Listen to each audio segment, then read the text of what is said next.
आई के चुनर या लूड़ता। क्या हाल बा भाई लोग आज हम बात करे वाला बारी मीडिया यानी मीडिया के ऊपर जो मनीष भैया आवे मनीष कश्यप के ना बात करे वाला बारी जो मनीष भैया आवे जो राकेश मिश्रा के अभी इंटरव्यू ले लेना जो आगे आगे बाघवा राथवा के खींचे वाला गाना पे यानी कुछ इंटरव्यू ले लेना वही पर हम बात करे वाला बारी कुछ फनी स्क्रिप्ट के बारे में कुछ फनी यानी कुछ फनी बोल दे वाला में राकेशो भैया बाद में मनीषो भैया कुछ बोल दे वाला नहीं से तो वही पर हम बात करे वाला बारी वीडियो के शुरू से लेकर लास्ट तक देखे लोग कि बहुत मजा आए वाला नीचे माई के चनरिया उड़ता। बस भैया बस तू रह दो ना तो ऐसे आगे गए ना तो सरवा हमारा कान भरी खून निकली सरवा कारी ऐसे अच्छा ना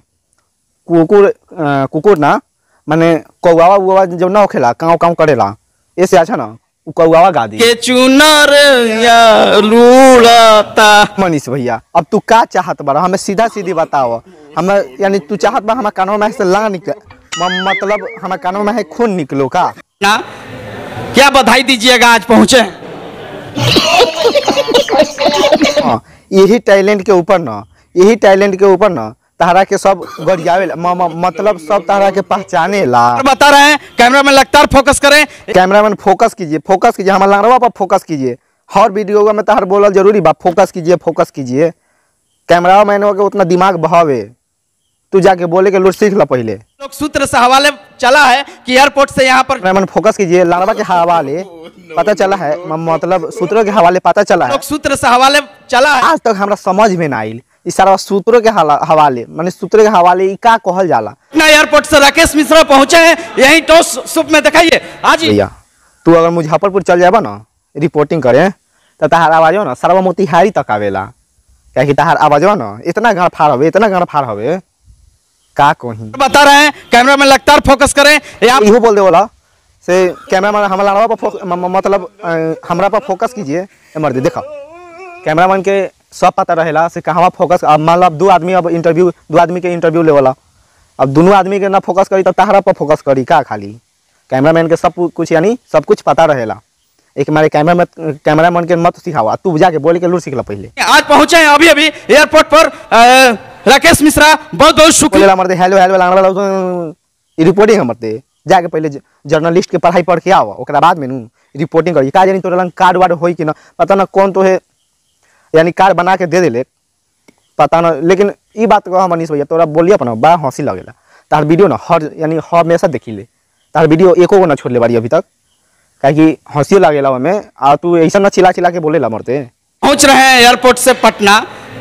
क्या बधाई दीजिएगा आज पहुंचे हेलो राकेश भैया के ना तैयारी रिएक्शन देखी लो एयरपोर्ट से पटना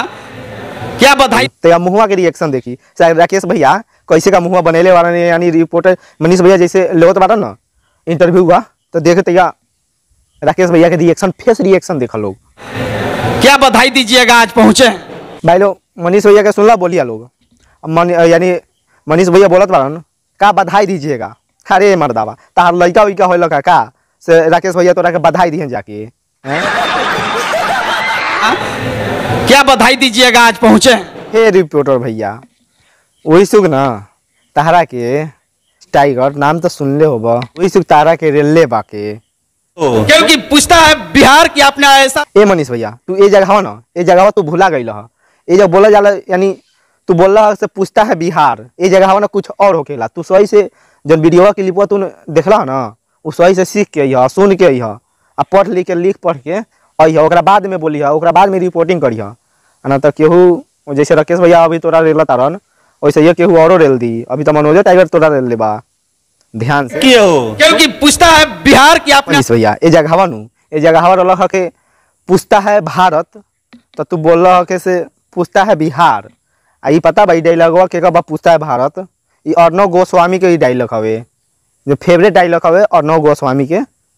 न पता होगे ना एक बार जाके यूट्यूब पर सर्च मार लिह पता चल जाई ठीक बा हेलो हम जर्नलिस्ट के मतलब यानी मीडिया के ना बहुत इज्जत करेले काहे कि मीडिया के कारण बहुत यानी हेल्प होके बहुत एने ओने के यानी खैर जैसे आज तक हो गए आज तक न्यूज़ एबीपी न्यूज़ ये सब यानी जैसे बागे ना उनमें के जौन यानी जर्नलिस्ट है उनमें काम करेला लोग एने ओने जाके सब एने ओने के खबर यानी दिखावेला लोग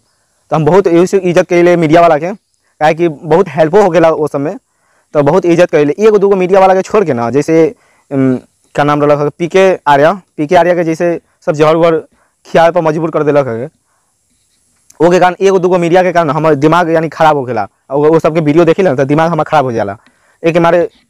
भाई लोग एगो दूगो मीडिया के छोड़ के बाकी हम सब मीडिया के हम इज्जत करेले, बहुत अच्छा से इज्जत करेले, काहे कि बहुत हम मीडिया वाला के मानबो करेले, इसे मानी ले बहुत मीडिया वाला के भाई लोग। काहे कि 1 hour later भाई लोग वीडियो के देख के ना कोनो दिल पर न लिहलो, काहे कि फनी एगो है वीडियो, फनी वीडियो, काहे कि ए पर रोस्टिंग यानी फनी करेले हम, जे पे यानी एंटरटेनमेंट यानी करे खातिर ये सब वीडियो बनावेले। तो भाई लोग ये वीडियो के देख के कुछ गलत ना समझिए लोग, हम सिर्फ इंजॉय खातिर ये वीडियो बनावत तारी। the next day भैया जी तो जाके ना सही से यानी पढ़ाई लिखाई कर लो, यानी जर्नलिस्ट के सही से यानी जाके पढ़ाई लिखाई कर लो। पता बस जर्नलिस्ट के वो पढ़ाई होखेला बहुत, यानी ओमे जैसे हर इंजीनियरिंग यानी कुछ कुछ सब कह के आवेला, वैसे ये ओकरो पढ़ाई होखेला। बोले उले के तरीका हर चीज़ तोड़ा होए के चाहिए, जर्नलिस्ट में हर चीज़ तोड़ा होए के चाहिए। आई ना कि सनी लियोनी, मियाँ खलीफा, धाए ये सब का भाई लोग देखो, और रिपोर्टिंग करे के बाद जाके सही से पढ़ाई लिखाई के कह के आओ। ऐसे वैसे कर बाद सनी लियोनी, मियाँ खलीफा बक मार दे सारा, सामने वाला का समझ में ना, हमने झाटो समझ में आई। दिक्कत है, आप हमसे क्या दुश्मनी है? मनीष भैया तारा से दुश्मनी केहू के नहीं खे, काहे कि देखो